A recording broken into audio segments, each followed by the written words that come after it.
عزیز بچوں، آج ہم جس سبق کو پڑھنے والے ہیں اس کا نام ہے جانداروں میں حیاتی افعال حصہ اول۔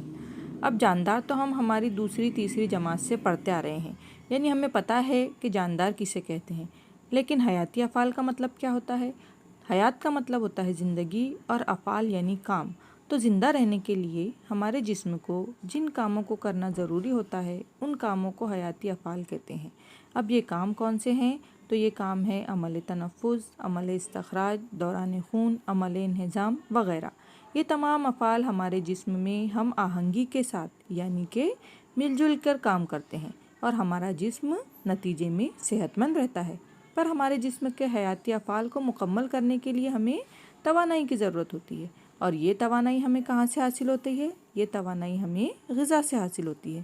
غذا میں موجود تغذیاتی مادوں سے ہمیں توانائی ملتی ہے۔ اب اس سبق میں آگے ہم یہ دیکھیں گے کہ متوازن غذا کسے کہتے ہیں اور اس کی کیا اہمیت ہوتی ہے۔